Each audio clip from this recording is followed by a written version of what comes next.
to everyone, wherever you're watching us from. This is the Center for Community Law, and here with me.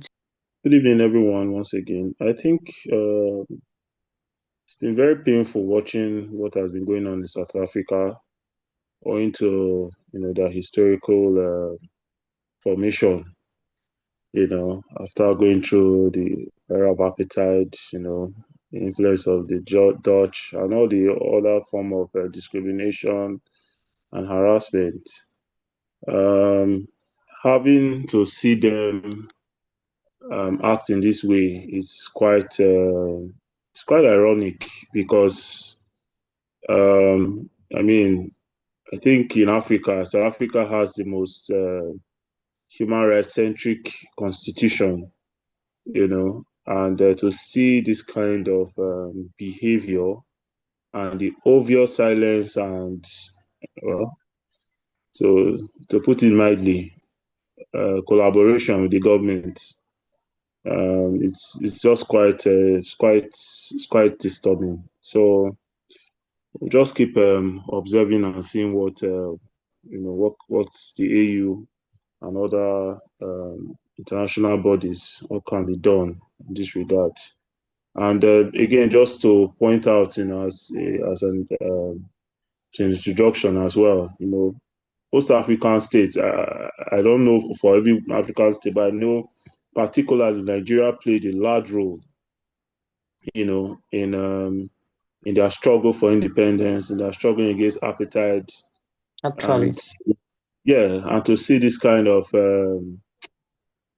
response. behavior, this response, and it didn't start today, of course. There was a serious one, a serious escalation like this sometime in 2008. I think in 2015, 2019. And interestingly, I don't know if we know the renowned reggae artist Lucky Dube. He Yes, was killed, and the reason why he was killed, they thought he was a Nigerian in 2007, if I'm not mistaken. Yes, 2007. So there's a problem. There's a problem, and for some reason, I don't know. For some reason, I think we've been sweeping this under the rug for too long. And I mean, how many more events do we need for us to take serious action against such irresponsible uh, set of human beings? I'm not talking about everybody now, but this particular group and anybody that is involved, whether directly or indirectly. Yeah. and thank you very much, Mr. Obose. Now, talking about diplomatic protection, why has it become relevant with respect to this xenophobic attack in South Africa towards Nigeria? Let's look at the diplomatic aspect of the law and the diplomatic protection that should be offered. Why has it become relevant with respect to the current trend of xenophobic attack in South Africa towards Nigerians?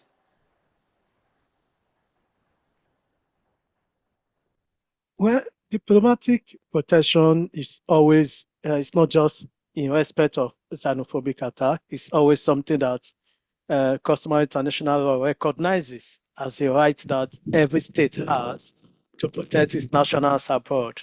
You don't talk about diplomatic protection for citizens that are residing within the state of their nationality. Diplomatic protection kicks in when the citizen leaves the state of nationality and is in another state. So, in the context of this South African situation, it becomes really important for the states of nationality to begin to exercise diplomatic protection to protect their citizens, because citizens that are being forced, when you talk about diplomatic protection, litigation is one of them. There are other diplomatic means, but litigation is one of them. The individuals that are facing this situation, they don't have access to the government. They have to depend on their state to speak at that diplomatic level with their Exactly. government. Then when it comes to litigation, which I believe we may discuss later, when it comes, I don't want to jump the gun. So when it comes to that, then there is a situation where the individual may not, for instance, somebody that has been forced out of South Africa because person is afraid for his life may not be able to sue before South African courts. So there may not be that opportunity for the person to sue before South African courts. Then at this point, it doesn't really matter whether the person, because that's the distinction is important in some aspects, but when it comes to loss of life, it doesn't matter whether the person is legal or an illegal immigrant. It really doesn't matter. So if you now take it from the point of view of an illegal immigrant, for instance, the illegal immigrant may not be able to exhaust domestic remedies, may not be able to go before a South African court because of their status. But if an illegal immigrant loses his or her life in South Africa as a result of this action by these vigilante match and match guys, then it behoves the state of nationality of that individual to take it up with South Africa, because that is not every government is organized. There's an organization of government. There are ways of, if somebody is illegal, there are legal means of removing the person from the country. There's no law that says if somebody is illegal, you must kill the person. In the UK, for instance, you have many foreign nationals that are even criminals. Some of them are criminals. Some of them, the court even prevented UK from deporting even some of them after serving their jail terms. So it doesn't mean that you must allow vigilantes, outsource your power to your authority to vigilantes to take over and kill and all of that. So when that happens, it behoves the state of nationality, force on the state of nationality to now take appropriate action for the protection of its national. That is why diplomatic protection is so relevant. And in this case, we're not talking about one, we're not talking about two, we're talking about a lot of people, which also makes it, prudent for the state to take it up and deal with it rather than individuals trying to pursue their own remedies. And if, as I've mentioned, because of the manner they have been treated, they can't pursue remedies before South African courts, then it comes to the international plane. If it falls on the ICJ, for instance, if that is where Nigeria decides to go, Article 34 of the Statute of that court says individuals cannot appear before that court. If the individual says, okay, let me go before the African Court on Human People's Rights, South Africa has not made the optional declaration in Article 34 says to allow individuals to bring direct action. So there are hindrances to the ability of the individual to seek remedies, whether within South Africa as things are turning out, or on the international plane. So it is the states of nationality that should begin to do that. And the states of nationality, there's something about tit for tat. It can be done, but I don't think I subscribe to the notion of saying, oh, DSTV is in Nigeria, let's just go and destroy DSTV. MTN is in Nigeria. No, because they employ Nigerians as well. So there have to be an intelligent way of dealing with this matter. So not to say, okay, Nigerians also mobilize. No, we shouldn't get into the gutters with people who have decided to put themselves in there. Thank you very much, Prof. Now, coming back to the comment that we watched earlier on from the Minister of Foreign Affairs, a former presenter of Arise TV, and Rufai, he made a statement with respect to the compensation deal that the federal government of Nigeria is pushing for. How significant is this compensation deal? Because according to reports, and if a legal citizen in South Africa, many Nigerians, they are legal occupants. Their properties, they are properly acquired. They have documentation.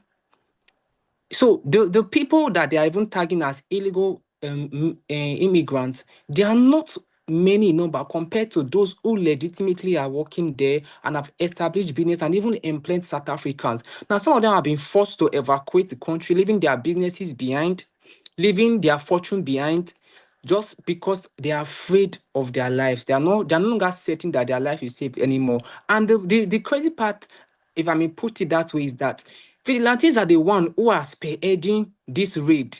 Vigilantes are the ones who are actually trying to enforce the leave South Africa before June 30 deadline.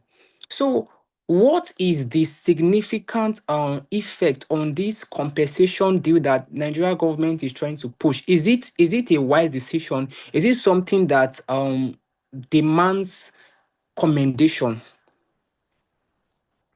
Mr. Abose, please, I would like your comment on that.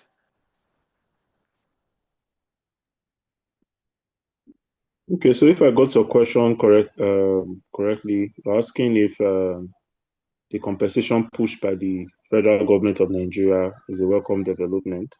Yes. Yeah, of course, definitely, because under international human rights law, we understand that states cannot hide under the guise of not primarily be involved in any form of violation, because they have not only a negative responsibility, which is not to ensure that they don't are not involved in any form of violation. They also have a positive responsibility, which is to the effect that they are duty bound to ensure that the tenets of international human rights are protected at all costs. And in this case, I don't see any evidence to the effect that enough was done to protect um, for, let's safely say, for, foreign or, yeah, foreign illegals.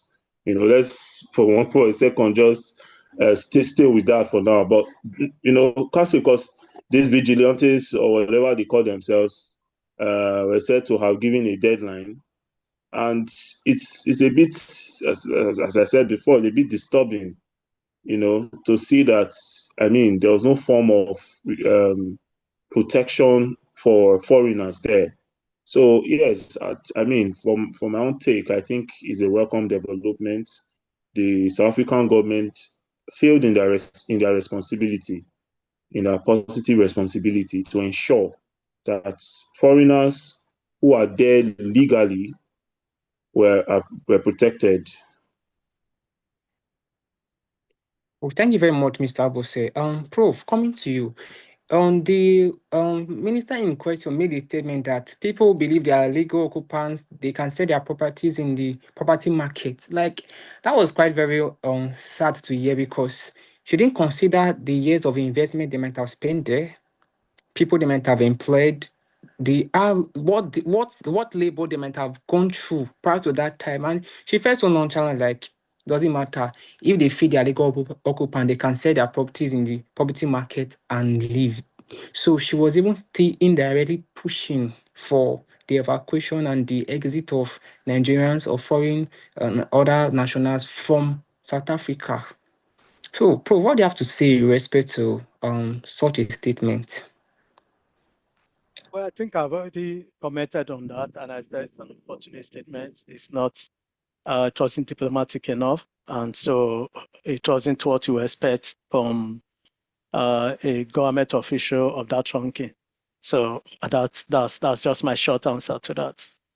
Okay, sir. Coming to international law, Prof, when can a state be held responsible for violence committed by private individuals rather than state officials? Because from the news reports, vigilantes are the one who are empowered. I even learned from a statement by Rufai of Arise TV that those spearheading these protests and violence attack were given ILOX vans by the government, encouraging them to actually push for this xenophobic attack. So, what in under international law, when can a state actually be held responsible for violence committed by private individuals rather than the state officials? Okay, this has to do with state responsibility. So a state is responsible for the acts of its organs. For instance, if this was something that was done by the organ of the South African state, like their police or their military, then the state is responsible. for that direct act. But apart from that, a state is also responsible for acts of people or entities that are not the organ of the state, but these acts can be attributed to the state for one reason or another. Now, this whole thing was started by this body that calls itself, they do this march on march. It started like March a on March, small, by exactly. this lady, something Zuma, that started all of this, and some of co-travelers, so government at that point, government did not do anything about it, and they've continued, they've become monstrous, kind of. They've get to that place that you can look at them as they've assumed the dimension of monsters, if you may use that word. So they become so powerful, kind of, for the state even to handle. To handle But them. apart from not stopping them, the state has adopted. If you take the commentaries that have been coming from South Africa, from government officials, the one that we just saw that you played earlier on, those comments are comments that seem to suggest that government supports what these individuals are doing. So apart from government not taking action, you see a situation where government itself seems to have adopted the acts of these individuals. And it is not, there's a precedent to this. Iran and United States that are currently at war, it didn't start today.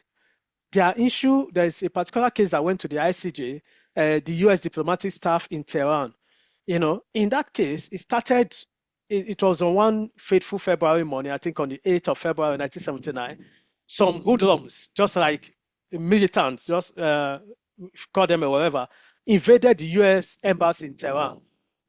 The Iran government quickly intervened. And then apologized to the US. That ended. Then in November, they started again.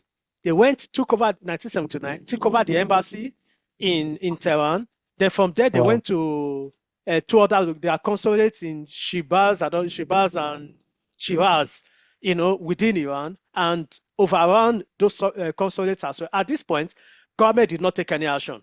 Government was there. They didn't do government, the military and the law enforcement officers. They were around, but they didn't do anything to protect the embassy. They didn't do anything to stop those people. So they invaded the embassy, took the staff hostage, ransacked Wow. government documents that were there. Those documents, some of them were even aired on the state media. So these are diplomatic secret documents, and they Wow. had them hostage till around 1981. So when the matter went before the ICJ said yes. At the beginning, the Iranian state was not involved. But as the thing progressed, the Iranian state adopted their acts when the Iranian state began to work hand in hand with these people, began to even make statements in the Iranian television. Iranian officials began to make statements that supported what these militants were doing. That from that point, Iran adopted the acts of these militant groups. And so Iran became responsible for that act. Responsible. Iran committed an internationally wrongful act. So if you look at that, it's the same thing that South Africa has done. At the beginning, the government was not involved. But now it is difficult. Nobody can tell me, even as of today, if you listen to the news, BBC reported, Sky News reported today that these guys were going from house to house, hailing and removing, trying to say they are enforcing immigration rules. Since when did individuals begin to enforce immigration rules? That's crazy. Since when? But government is sitting back, allowing them to do that. And watching it They are happen. at this point, the government is trying to, they are more interested in their political capital. So they are seeing that, this march is attracting a lot of South Africans. How can we benefit from this? And again, they are affiliated to the political party of Jacob Zuma. Jacob Zuma, the immediate past, Exactly. the Yes. former president of South Of South Africa. So Africa. to that extent, South Africa you cannot say South Africa has not, even though it's not the act. And by the way, some of the Nigerians that have died, one of them died in the hands of the police. Yes. Yes, so that's an official act.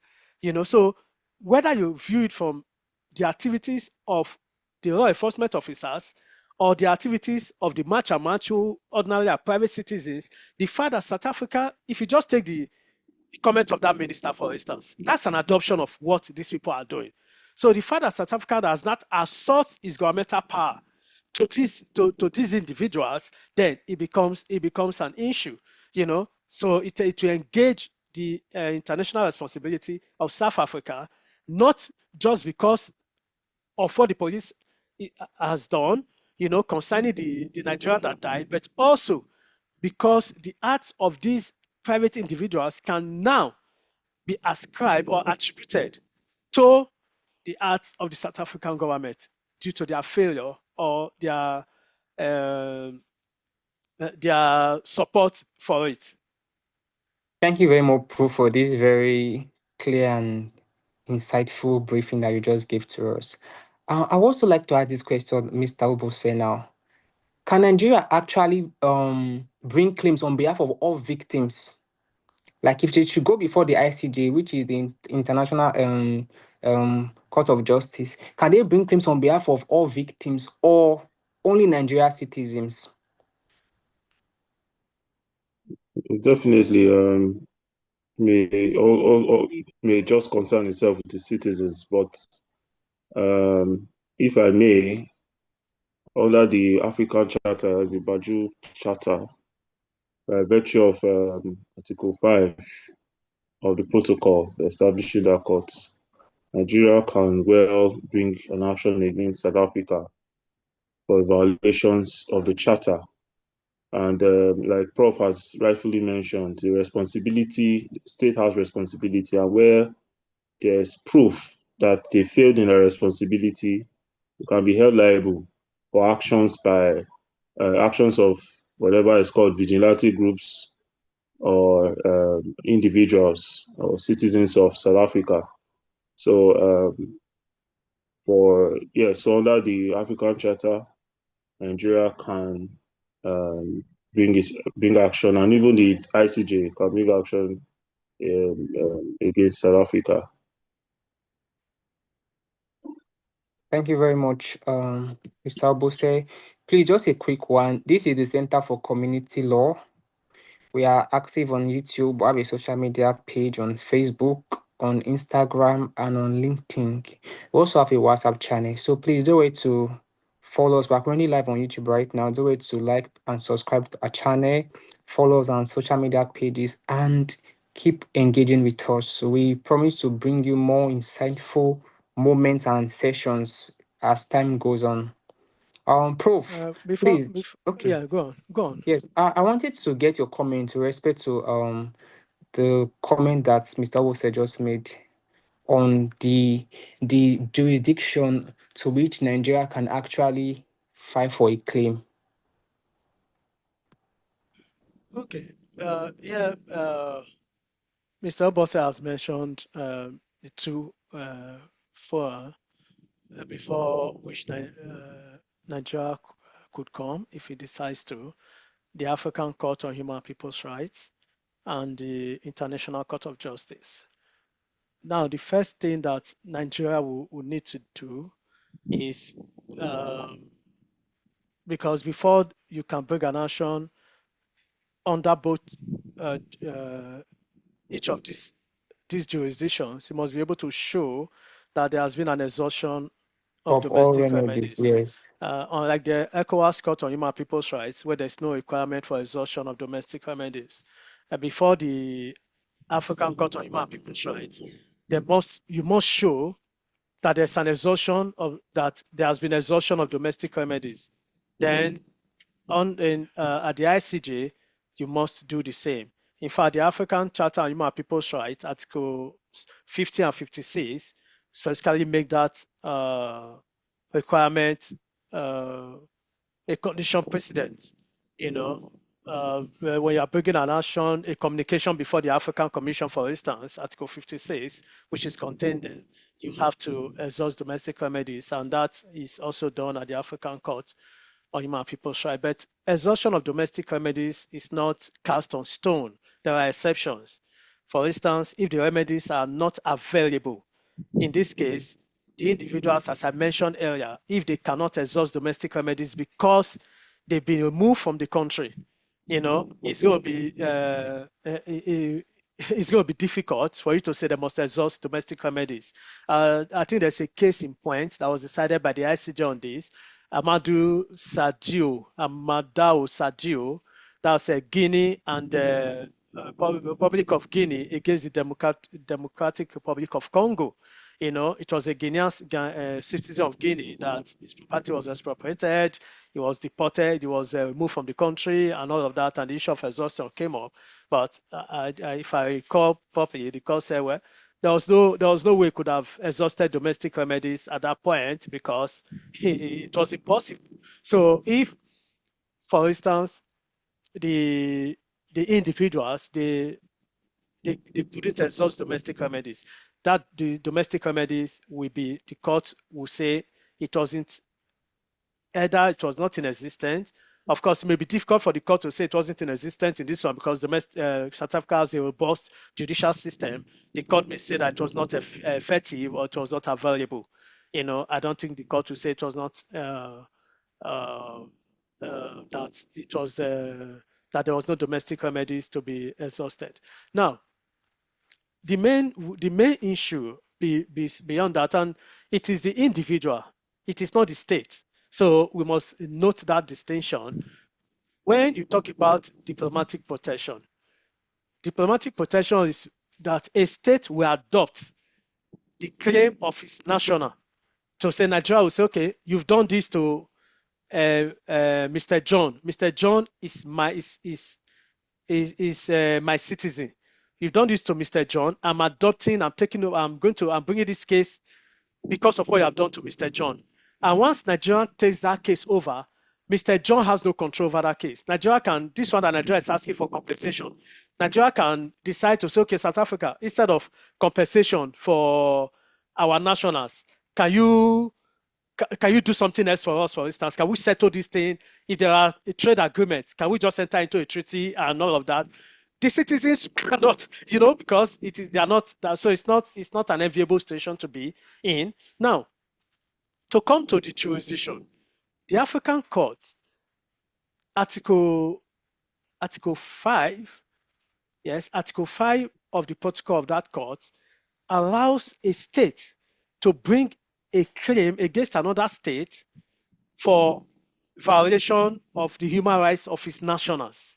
So Nigeria, under the African Charter on Human People's Rights and the protocol of that court, Nigeria can go before, Nigeria and all other African countries, they can go before the African Court on Human People's Rights and say, look, this is what is being done to my national.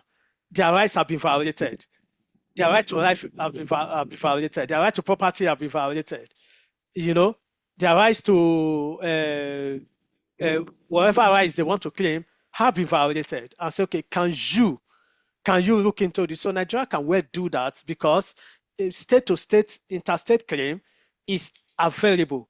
But where there's difficulty with the African protocol of the African Court on Human People's Rights is Article 34.6. Article 34.6, but that Article 5 also allows individuals and NGOs to bring actions before the court for violation of human rights. But for an individual to do that, the defendant state must have made a declaration permitting individuals to come to bring an action against it. So defendant state must have made that declaration to say, okay, we have made a declaration. South Africa says, I've made a declaration.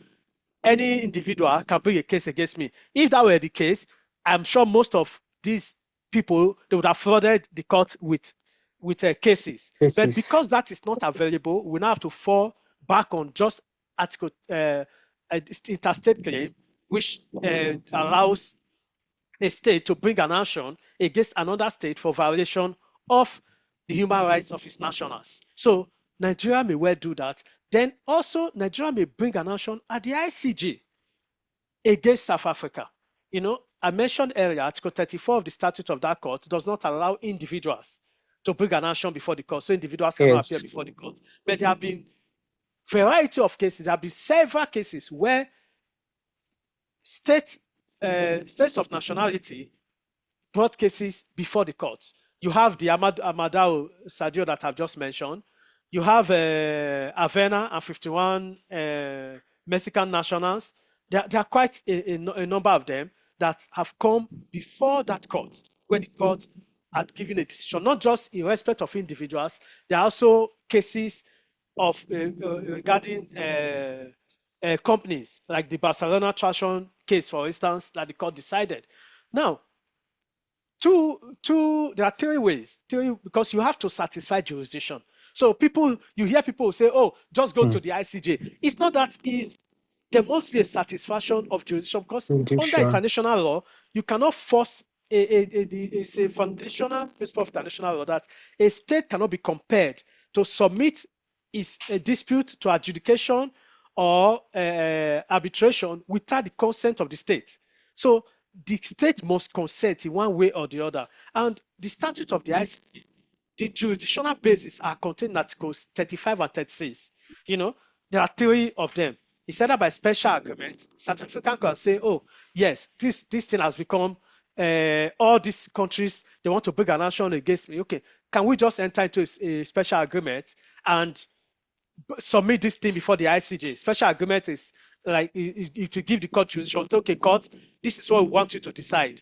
We want ICJ decide whether South Africa has violated the rights of Nigerians, whether South Africa can be blamed as can take responsibility for the acts of March and all of those. So those narrow issues is what the court will decide. Or the court jurisdiction will be based on treaties in force. So you now begin to look and say, is there a treaty in force between South Africa and Nigeria? Or jurisdiction will be based on what is called the optional clause system under Article 36. Now, South Africa has not just the same way they've not deposited under Article 34.5 of the statute of the protocol of the African Court on Human People's Rights. South Africa has not made the optional clause declaration. So any state of the optional clause declaration is under the ICJ system is where a situation where Nigeria has made the optional clause declaration and say, okay, we are submitting to the jurisdiction of the ICJ. Any state that has also made the declaration can bring an action against us before the ICJ. That was how Cameroon brought the action against Nigeria in Cameroon and Nigeria. That's a discussion for another day. So they say, okay, we have made this declaration. South Africa has not made that declaration. So no state can just go to the ICJ and say, I'm suing South Africa. That declaration it gives you a wide avenue, to sue another state, except if there are reservations. You may put reservations and say we can't sue except in these areas, but it's a wide jurisdictional basis, and okay, let me not go so I don't take too much time. South Africa has not made that declaration, and as far as I know, there's no special agreement. But Article 35 allows the court to have jurisdiction where jurisdiction is coming from a treaty in force. Now, South Africa has ratified the Convention on the Elimination of All Forms of Racial Discrimination. Nigeria has also ratified that convention. Article 5 of that convention, if I'm not mistaken, Article 5 of that convention prohibits all the things that are happening in South Africa right now. They are prohibited under that convention. And Article 22 of that convention says that if there's a dispute between two states, then one of the states can refer the matter to the ICJ. So even though there's no optional clause declaration, there's no special agreement, there is a treaty in force, which is the Convention on the Elimination of All Forms of Racial Discrimination. Article 22 of that treaty allows Nigeria to refer the case, or any other country to refer that case to the ICJ. Now, here is another matter. Before you refer a case, you must show that there's a dispute. There must be a dispute, and the ICJ has declared what is meant by a dispute. It's not the right forum to say that, but suffice to say that once Nigeria has said we are going to claim compensation, South Africa has come out to say, no, you are not entitled to compensation. Come and show us the drug dens. Then South Africa is already disputing the claims of Nigeria. That the ICJ may find that qualifies as a dispute, because you cannot just say because we have this one says this. No, there must be a dispute. In fact, if not for the hypocrisy, I must say this. If not for the hypocrisy that we see around, do you know that this South Africa No, this is where it gets really annoying. This South Africa took Israel to the ICJ Yes, because very why? true. Yeah, they took Israel to the ICJ over Gaza. This same Yes, South Africa took Israel to the ICJ. They use at the was it on the the Convention on Torture that yes that they yeah, use the torture banned. convention against Yes, the same South Africa. Now this is South Africa that cannot put his heart in order, fighting Israel over Gaza. The case is in court. They've got how many provisional measures? About three provisional measures. The case is they're actively pursuing a case against Israel. Now, fellow Africans, the same South Africa. So if they know that rights are important, if they know that you need to protect the rights of vulnerable individuals, why are they not protecting the rights of Africans? So that goes to show that South Africa government is well informed what is happening. They cannot, they may, well, irrespective of what they say, they can't shake that off. They can't shake that off. So to summarize, yes, Nigeria can bring a case before the ICJ or the Court of Human People's Rights, but will Nigeria do it? This that is talk about compensation here and there, exactly, yeah, exactly, will Nigeria do it? I don't know. exactly. Thank you very much, Proof. Like I remember the case of that was brought against Israel by South Africa, respect to accusing Israel of using banned war substances on Gaza like white phosphorus. And it was a very trendy topic as at that time. But I'm quite really surprised to say that this same South Africa was fighting for another continent. Is right here in Africa discriminating and in fact proud of the fact that yes, people are dying and they don't say anything bad about it. They are claiming that Nigerians are taking over their jobs, some other Africans are taking over their businesses. It's really really insane. And this brings me to another question now, Prof. Before you go And there, please, I okay, think that case was brought under the Genocide Convention. The yes, case against, yes. yeah, it was brought. Okay, yes, sir.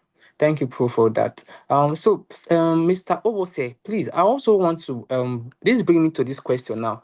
Does Nigeria have a legal duty to protect its citizens abroad, or is diplomatic protection entirely discretional? Because, like from the reports we got now, the Ghanaian government have evacuated Ghanaian citizens away from South Africa and also promise to find a way to compensate them for whatever losses they might have gotten as a result of the sudden evacuation due to the fact that South Africa citizens are and these current vigilantes and the March on March group are pushing for the exit of foreign fellow African citizens to from their country.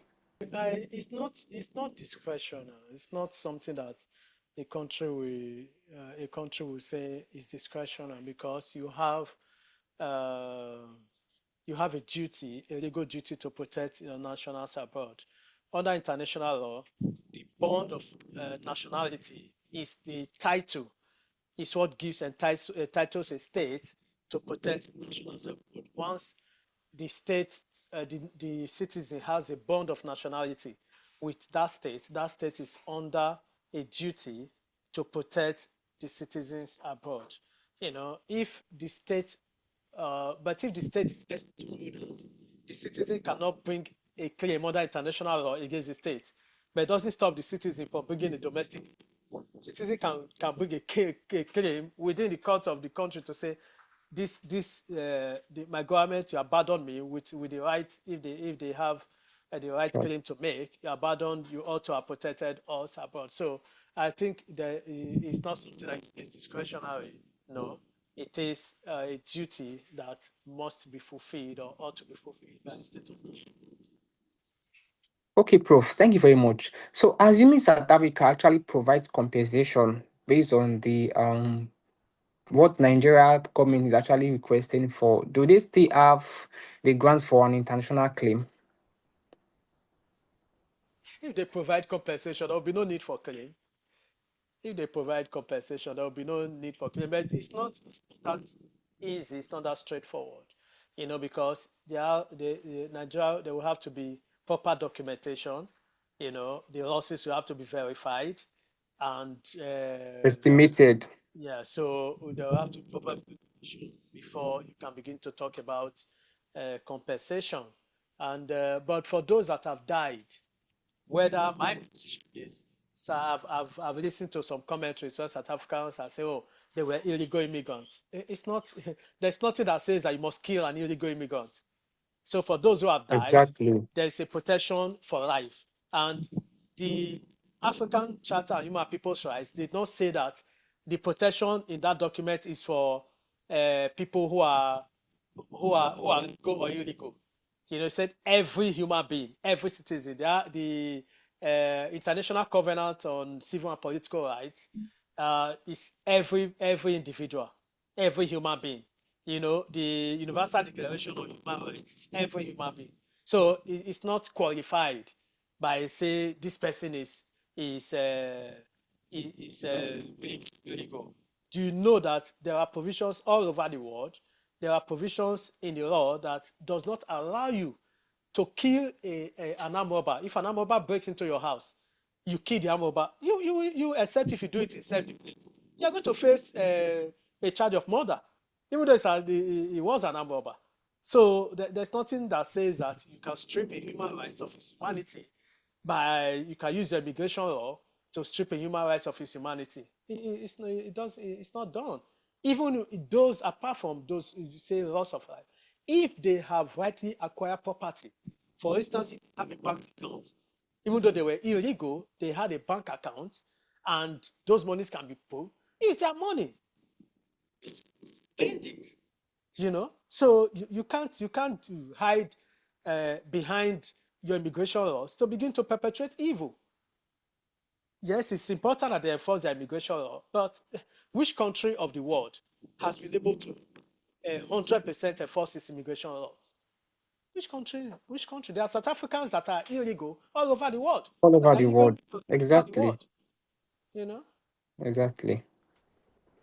And this even brings me to a comment because I even learned that America actually evacuated some whites out of South Africa because of the, should I call it racism now? Because whites were being targeted specifically and being oppressed, marginalized. And Donald Trump made several comments, always accusing South Africa of racism as well too. And apparently, it's not even only the whites now, even fellow blacks too are also becoming victims of this violence and xenophobic attack from South Africa. And so I would like to also know, Prof, have there been historical examples where states have successfully sought compensation for their nationals following similar incidents? Have there been successful historical records where, okay, yes, there was claims like this that were made and compensation were actually paid out? For xenophobic attacks, I can't any top of my head, but I know that there has been a claims commission like this Iranian US matter that I mentioned earlier. There are a lot of compensation was paid. Of course, that's a difference because the US seized some of the Iranian assets, which countries can also do around Africa. If there are South Africa assets belonging to South African government, you can seize the asset and use it to compensate your nationals. So there could also be a Wow. claims commission that both parties can agree to have a claims commission with and a verification of claims and agreement on what should be paid out. So there have been instances where states have been able to claim on behalf of their national. I don't know if he's back now. Mr. Bose, please, are you with us? Yes, I'm back. So sorry. I know that I'm sure Prof has done justice to the question, but I know you're asking a question as to if Nigeria has a responsibility to protect its citizen Yes. abroad. Yes. So if I may just weigh in, I know Prof has done already, but let me just share my 2 cents. if I may. So yes, of course, definitely. Under generally speaking, we have to consider the Constitution, particularly Section 14. Which places responsibility on the government to do that. If you read it jointly with the Vienna Convention on consulate relations, can't particularly remember the article now that spells out the function of the consulate. One of the function there is to protect its citizens abroad. So if you read it jointly, of course, Nigeria has a role to play. Yeah, so just that. Thank you, Mr. Obose. On a balance, how strong is Nigeria's legal claim in international before the international like under international law? I mean to say, how strong is Nigeria legal case under international law? Well, it Um, is okay. no, Prof, please. It is difficult to it is difficult to point because we don't know what Nigeria. They said that they are compiling records. We don't know what records they have compiled, but from what we have seen on TV and all of those, I think Nigeria does have some grounds for international action against you know, considering the fact that I think as at this week, whether it was the third flight, evacuation flight that was going to come from South Africa to Nigeria.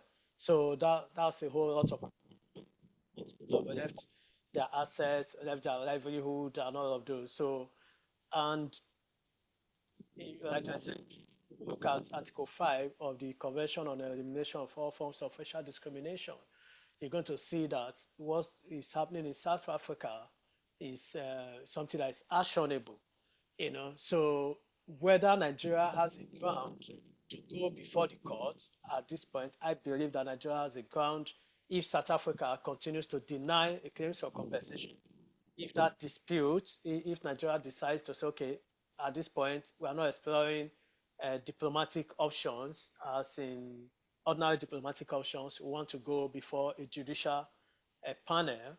I believe that Nigeria has a ground for that. So but until Nigeria has what actually, because since they said they are doing compilation of the losses and all of those, then it might be mature to say yes, Nigeria is going to come out of this with all their claims answered. But generally speaking, South Africa, whatever has happened there, has engaged international obligations of South Africa, for which, and I do believe that both the African Charter and African Court of Human Rights and the ICJ will be able to assume jurisdiction over this matter. Like I said, South Africa should not be a stranger to that, and also come to think of it. You mentioned something about apartheid. When during the apartheid regime in South Africa, they were brought before the ICJ to enforce the rights of South Africans. And again, basically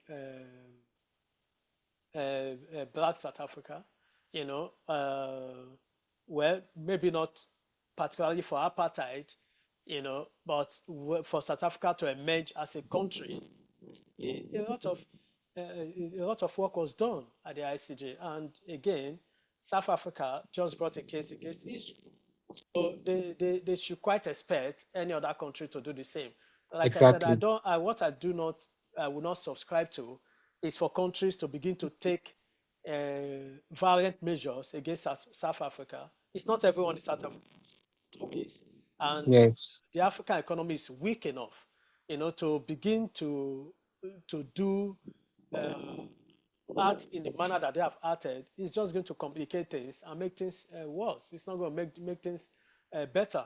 So, but I think that there are diplomatic means of addressing issues, and when that fails, then there should be legal means of taking this up before the court. So I'm hoping that one of the states, not just Nigeria, one of the states that or states be able to come before the ICJ using the Convention on Elimination of All Forms of Racial Discrimination, even the African Charter on Human People's Rights. It's a treaty, so it's a treaty that uh, can can look at once you've come. Okay, the ICJ may not be able to rule on that because there's no general jurisdiction. Sorry, I take that back. There's no general jurisdiction under the optional clause system, but Yes, the said Convention on Elimination of Forms of Racial Discrimination, the ICJ can assume jurisdiction over that over and that case. judgment. And the Ah, African Court of Human and People's Rights can assume jurisdiction under both treaties, and that's the African Charter and the Convention on Elimination of Forms of Racial Discrimination. So there are at least two courts that can exercise jurisdiction over jurisdiction. this matter, and I believe that Nigeria will be able to meet both jurisdictional and admissibility requirements in cases for whatever case he wants to bring to proceed. And I do believe that if Nigeria proceeds, that there are strong chances, I'm not going to say 100% chance, there are strong chances that Nigeria will be able to obtain compensation from South Africa for what uh, is happening. It has not finished. They are still on it. Yes. Thank you very much, Prof. Thank you very much, Mr. Obose. We're about to be rounding up with this live stream. I would like to also ask one more question. Mr. Obose, if you are to advise the Nigerian government with respect to this current case, what would be your advice to the Nigerian government? Hmm. That's a hefty question. Very, very hefty. Well, I think we should show that we really care for our people by ensuring that this doesn't just is not swept under the rug, because this is way too many.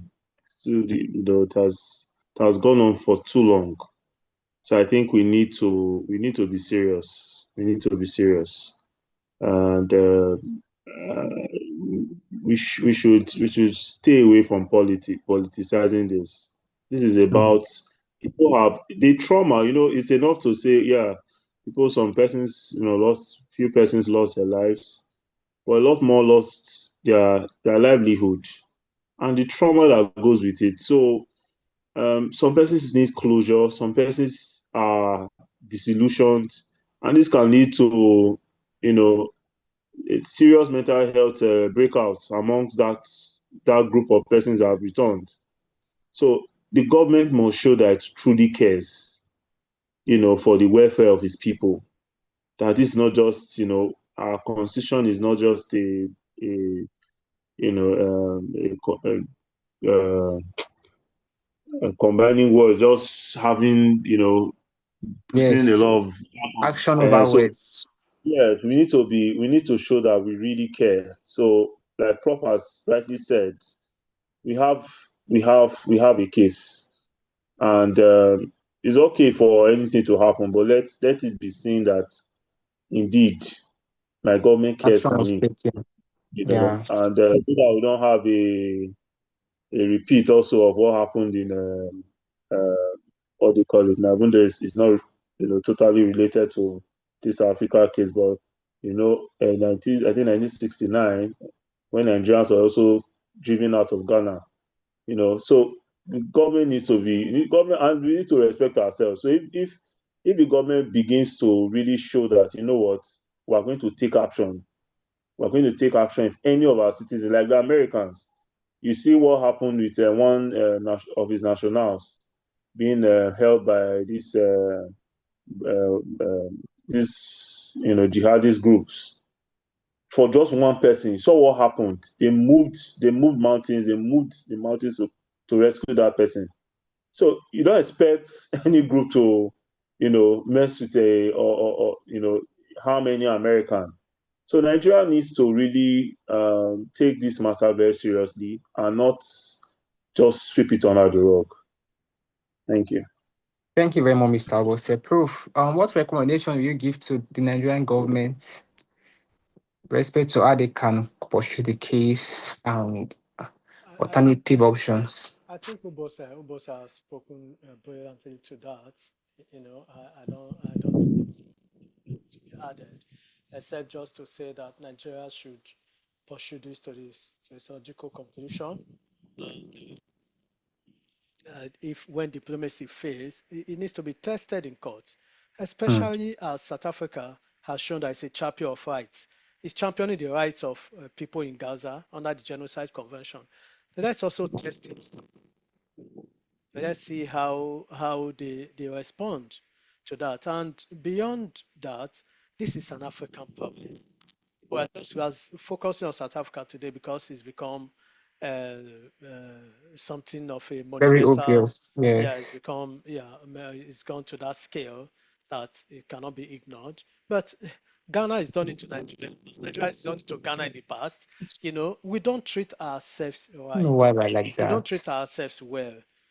So that is a major issue. We need to begin to treat even in our own country. We are not foreigners are treated better than Nigerians. I'm sorry to say, So so if we can't treat ourselves well, you don't expect others to treat you well. So if we are So, talking about the African Free Trade Agreement and all of those, about free movement in Africa, which is important for economic growth. It's important for industrialization, for trade and services to move around. We must begin to focus on on how we must begin to be nice to ourselves. We must ourselves better and behave well to ourselves, because at the end of the day, it's a this one that we are seeing. It's a big loss, not just to the people, but also to South Africa. Because it's going to dawn on them very soon that these people that they've driven out, they are providing things that their people cannot provide. You know that they are going to find gaps.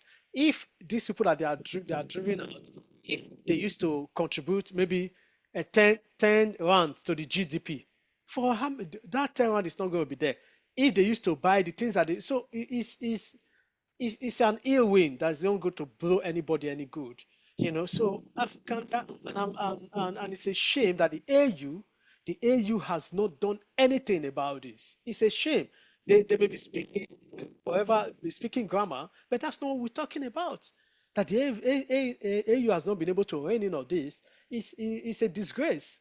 So you begin to ask yourself, why what's the purpose of that body called the AU? Why in the first place? With crisis up and down Africa, AU cannot find AU doing anything that you say this is an effective or this is a serious attempt to resolve the crisis. It becomes really problematic. So my advice, not just to Nigeria or South Africa, but to the whole of Africa, we need to come together in that spirit, that brotherhood spirit. When South Africa was under apartheid, saw how Africa rallied around South Africa. A lot of those that leaders schooled in Nigeria, under scholarship, they didn't have to pay anything. The leaders are schooled in Nigeria. Nigerian musicians were singing songs. Sonny Okosu sang a lot of songs for South Africa. Many Nigerian musicians, So why can't what has not happened that we have suddenly become enemies? We have suddenly hate. We now hate ourselves. We don't now want to see black people. See, it get to telling a pot that you are too black to come near me. So it becomes an issue. So I think African leaders need to sit up and check themselves properly and begin to govern rightly, and also to stop dividing their people. By their people is that divisive politics that they are playing that is resulting in this, because it's what we are finding. Looking at it as a xenophobic or Afrophobic thing, we have tribalism anywhere, everywhere. We have racial violence everywhere, up and down the country, up and down the continent. So it's just that those things that will now gradually go into what we are facing today with South Africa. And I do hope and pray that there's a closure to this, as Bosa said, one way or the other. Thank you very much, Prof. Thank you very much, Mr. Bose. It was really a very nice time and insightful session with you today.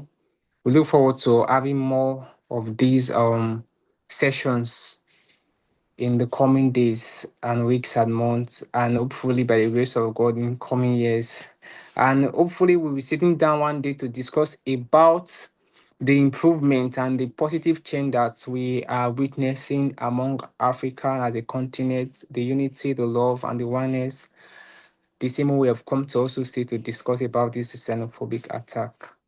Thank you very much, everyone online, for connecting with us and those following live. We look forward to connecting with you again. Bye for now. Thank you. Bye bye. Thank you. Bye. Thank you. Bye.